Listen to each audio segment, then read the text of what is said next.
Assalamualaikum warahmatullahi wabarakatuh. Jumpa lagi dengan channel Jom Traveling. Oke teman-teman ya, sekarang saya berada di Kabupaten Pandeglang, Provinsi Banten ya. Dan saya tadi berangkat dari Desa Koroncong, Kecamatan Koroncong, Kabupaten Pandeglang. Ya, sebagai informasi, Desa Koroncong adalah ibu desa sekaligus pusat pemerintahan dari Kecamatan Koroncong yang meliputi 12 desa ya, Awilega, Bangkonol, Gerendong, Karangsetra, Koroncong, Pakuluran, Paniis, Pasir Jaksa, Pasir Karangsetra, Jasa Sukajaya, dan Tegalongok. Di video kali ini kita akan keliling-keliling di area Pandeglang ya, Banten, salah satu mungkin provinsi pemekaran ya dari provinsi Jawa Barat sebelumnya. Dan sekarang kita berada di Jalan Jaksa Agung R. Suprapto ya, atau sering disebut juga dengan Jalan Raya Serang Pandeglang. Penamaan Jalan Jaksa Agung R. Suprapto ini merujuk pada Jaksa Agung Republik Indonesia keempat ya. Jalur resmi mencakup area dari lampu merah Kebon Jahe di Serang hingga batas wilayah Pandeglang atau Palima ya, sekitar 4,6 km. Dan jalan ini juga menjadi akses menuju tol Serang Panimbang ya, jalur vital bagi penghubung ke Pandeglang dan kawasan wisata selatan Banten. Dan kali ini kita perjalanan ditemani sama Kapten Pak Adi ya, dan juga beberapa orang wisatawan yang datang dari Sukabumi untuk berkeliling di daerah Pandeglang, Banten.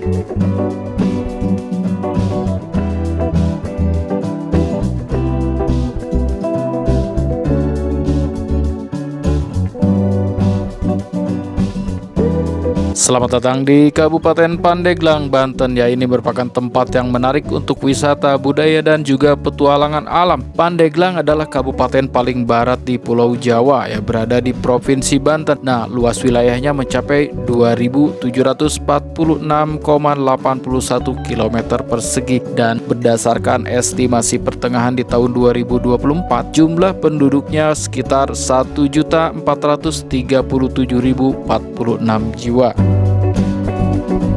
Wilayahnya mencakup pesisir selatan dan barat Jawa serta beberapa pulau lepas pantai seperti Panaitan, Pecang, Deli, dan juga Tinjil.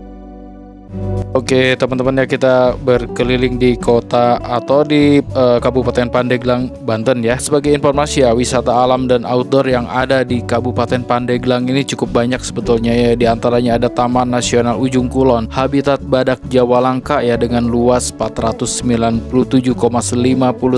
km persegi. Ini meliputi daratan dan pulau-pulau lepas pantai ya, Panaitan dan juga Pecang. Nah, kemudian ada Pantai Carita, Badul, Bodur, Karangranjang, Laba Labuan, dan lain-lain yang memiliki pasir putih dan perairan jernih yang cocok ya untuk snorkeling, santai, dan juga camping. Kemudian ada Pulau Pecang dan Pulau Panaitan ya, terkenal dengan satwa liar seperti rusa, monyet, dan juga pegunungan batu karang eksotis. Dan juga Tanjung Lesung ya, ini merupakan pantai resort sepanjang 15 km pasir putih, dikenal sebagai zona ekonomi khusus atau SEZ pariwisata di tahun 2012 yang lalu ya. Dan curug atau air terjun seperti Cinoyong, Ciawi, Dengdeng, dan pemandian Citaman Jiput ya menjadi alternatif wisata air tawar.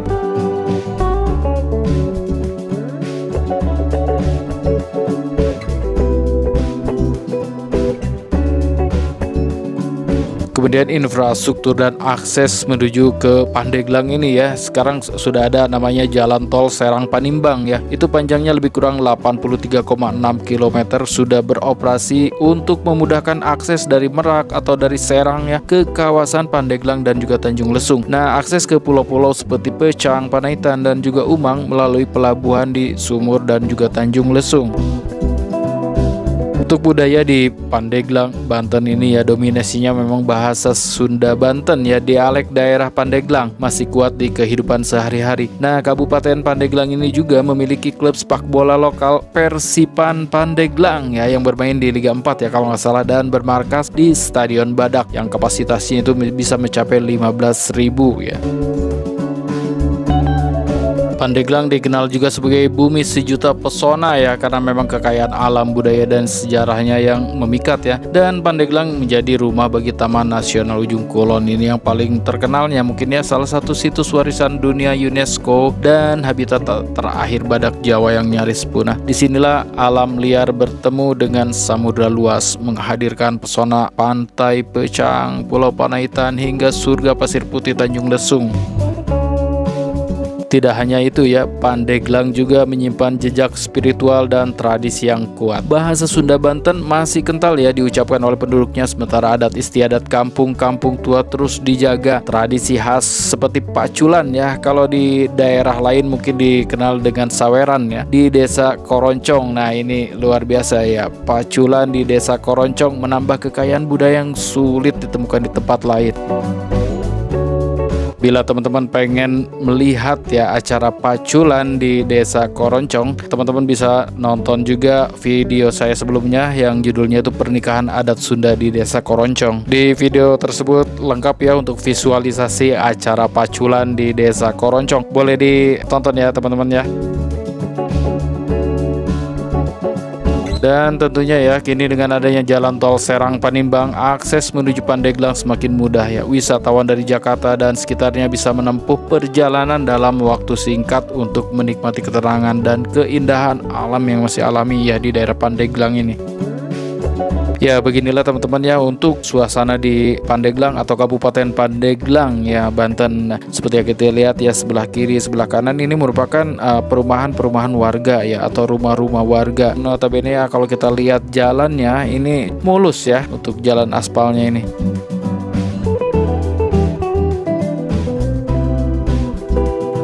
Sebagai informasi ya teman-teman ya, Banten sendiri adalah sebuah provinsi yang terletak pada bagian ujung barat Pulau Jawa, Indonesia ya. Nah, provinsi ini beribu kota di kota Serang. Sebelum terjadi pemekaran daerah, provinsi ini sebelumnya pernah menjadi bagian dari wilayah Provinsi Jawa Barat yang kemudian resmi dimekarkan pada tanggal 4 Oktober tahun 2000.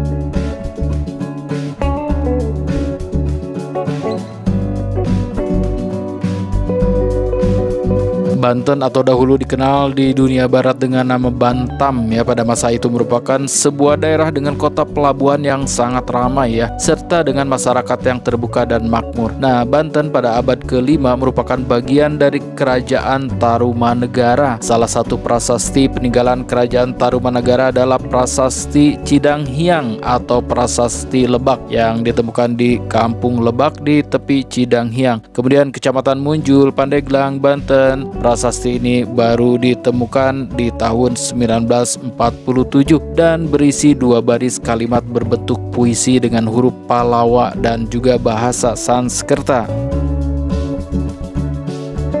Yang mana isi prasasti tersebut mengagungkan keberanian Raja Purnawarman ya. Setelah runtuhnya Kerajaan Tarumanagara, menurut beberapa sejarawan ini akibat serangan Kerajaan Sriwijaya. Nah, kekuasaan di bagian barat Pulau Jawa dari ujung Kulon sampai Cisarayu dan Cipamali dilanjutkan oleh Kerajaan Sunda, seperti dinyatakan oleh Tom Pires ya, penjelajah Portugis pada tahun 1513. Nah, Bantam menjadi salah satu pelabuhan penting dari Kerajaan Sunda. Menurut sumber Portugis tersebut ya, Bantam adalah salah satu pelabuhan kerajaan lain pelabuhan Pontang, Cigede, Tamgara ya, kalau sekarang namanya Tangerang ya, Kalapa dan juga Cimanuk. Provinsi Banten sendiri memiliki wilayah laut yang menjadi salah satu jalur laut strategis, yaitu Selat Sunda ya. Dengan menggunakan kapal-kapal berukuran besar, Selat Sunda menjadi jalur penghubung antara Australia dan juga Selandia Baru ya, dengan kawasan Asia Tenggara khususnya Thailand, Malaysia, Singapura. Selain itu, wilayah laut Banten adalah jalur penghubung antara Pulau Jawa dan juga Sumatera. Nah, Provinsi Banten secara geografis dan pemerintahan berperan sebagai zona penyangga bagi Jakarta. Peran ini utamanya berfungsi di wilayah Tangerang Raya ya, yang meliputi Kota Tangerang, Kabupaten Tangerang, dan juga Kota Tangerang Selatan. Secara ekonomi, wilayah Banten memiliki banyak industri ya. Wilayah Provinsi Banten juga memiliki beberapa pelabuhan laut yang dikembangkan sebagai antisipasi untuk menampung kelebihan kapasitas dari pelabuhan laut di Jakarta dan ditujukan untuk menjadi pelabuhan alternatif selain Singapura.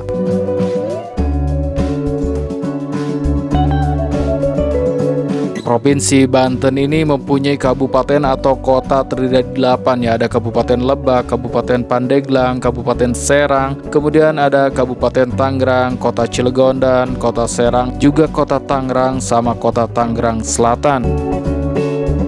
Oke, kembali ke Kabupaten Pandeglang ya. Jadi Kabupaten Pandeglang ini berada di Provinsi Banten ya. Nah, Kabupaten Pandeglang ini berbatasan dengan Kabupaten Serang di utara, kemudian Kabupaten Lebak di timur, serta Samudra Hindia di bagian barat dan selatan ya. Wilayahnya juga mencakup Pulau Panaitan di sebelah barat dipisahkan dengan Selat Panaitan, serta sejumlah pulau-pulau kecil di Samudra Hindia termasuk Pulau Deli dan juga Pulau Tinjil. Semenanjung ujung kulon merupakan ujung paling barat Pulau Jawa, di mana terdapat Suaka Marga Satwa, tempat perlindungan hewan badak bercula satu yang kini hampir punah ya. Suku aslinya adalah suku Sunda Banten.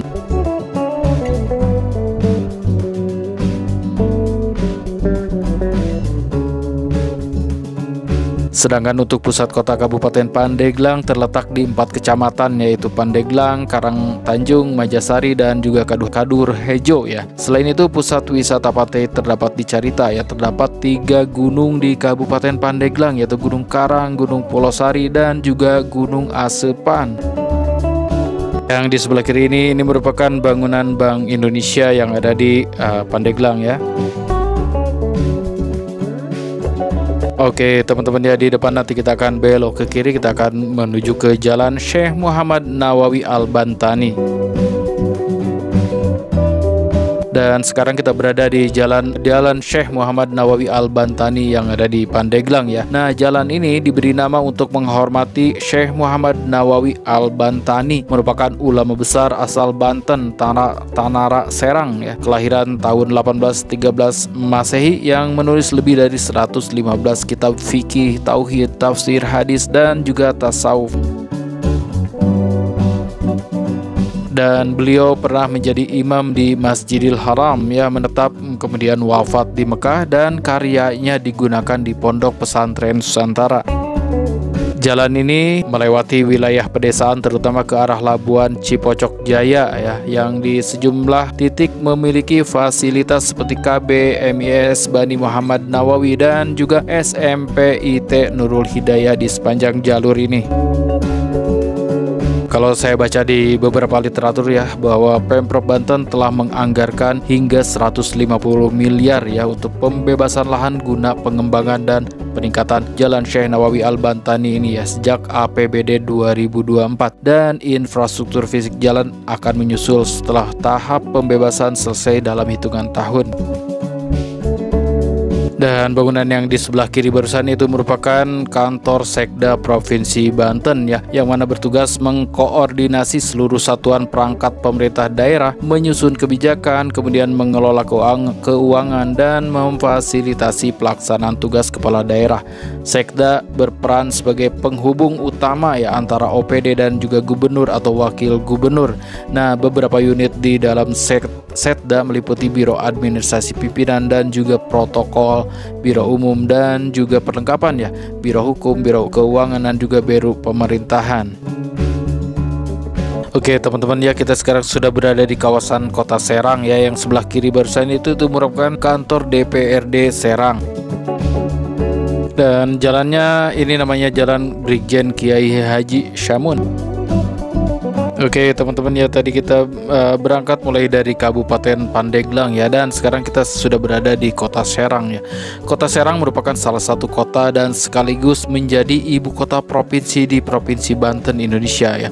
Dan kota ini berada di bagian barat laut Provinsi Banten serta dikelilingi oleh Kabupaten Serang di sebelah selatan, barat, dan timur, dan juga Laut Jawa di sebelah utara. Nah, Kota Serang dilintasi jalan tol Jakarta Merak dan juga dilintasi oleh jalur kereta api Merak Tanah Abang. Nah, kota ini berada di wilayah metropolitan Serang Raya dan terbesar di Provinsi Banten tanpa mencantumkan kota penyangga. Nampak ya jalanannya cukup bersih ya teman-teman, dan kita lihat ya untuk daerah kota Serang ini kabel-kabel sepertinya sudah tidak ada lagi yang di atas semraut ya, atau semraut di atas ya, tapi mereka sudah tanam di bawah atau underground. Nah, kota Serang adalah kota yang berperan sebagai pusat budaya Sunda, Banten, dan Jawa Serang, serta penduduknya menuturkan bahasa Sunda Banten dan juga bahasa Jawa Serang. Di kota Serang ini terdapat sisa-sisa bangunan bersejarah masa kejayaan Kesultanan Banten. Pada pertengahan tahun 2023, jumlah penduduk kota Serang sebanyak 735.651 jiwa dengan kepadatan 2.700 jiwa per kilometer persegi. Dari sini nanti kita akan masuk pintu tol Serang Timur.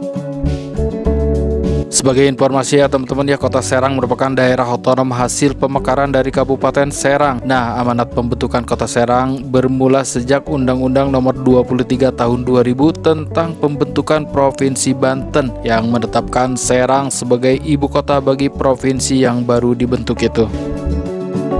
Untuk kota Serang sendiri ya berada di tengah Kabupaten Serang dan berada di pesisir utara Pulau Jawa. Secara keseluruhan, kota Serang hanya berbatasan langsung dengan Kabupaten Serang, kecuali sisi utaranya langsung menghadap ke Teluk Banten. Jadi luas wilayah kota Serang sendiri sebesar 266,71 km persegi. Nah, batas wilayahnya adalah utara dengan Teluk Banten, dan di bagian timur berbatasan dengan Kabupaten Serang, selatan juga Kabupaten Serang, dan juga di bagian barat berbatasan dengan Kabupaten Serang. Secara topografi muka tanah, kota Serang berada di hamparan dataran rendah yang ketinggiannya lebih kurang 50 meter, dan jenis tanah yang mendominasi permukaan tanah di kota ini adalah jenis tanah asosiasi regosol kelabu ya. Regosol kelabu coklat, kemudian ada letosol dan juga latosol kemerah-merahan. Nah, kota ini pun menjadi muara dari salah satu sungai utama di Provinsi Banten,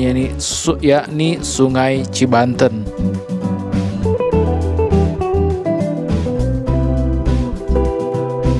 Ya, sambil menonton videonya, barangkali teman-teman baru singgah atau baru menemukan channel Jom Traveling ini ya, silakan didukung sepenuhnya dengan like, comment, share, dan subscribe ya. Jangan lupa aktifkan tanda loncengnya ya, biar kalian tidak ketinggalan video-video menarik lainnya. Kita akan terus berkeliling kota dan juga yang ada di mancanegara ya. Ya, setelah kita berkeliling di Kabupaten Pandeglang, kemudian masuk ke kota Serang ya. Dari sini saya akan menuju ke Jakarta ya, melalui pintu tol Serang Timur. Oke teman-teman ya, demikianlah perjalanan keliling-keliling kita di Provinsi Banten ya, ini di Pandeglang dan juga Serang. Terima kasih sudah menonton, jangan lupa dukung terus channel Jom Traveling ya. Terima kasih, wassalamualaikum warahmatullahi wabarakatuh.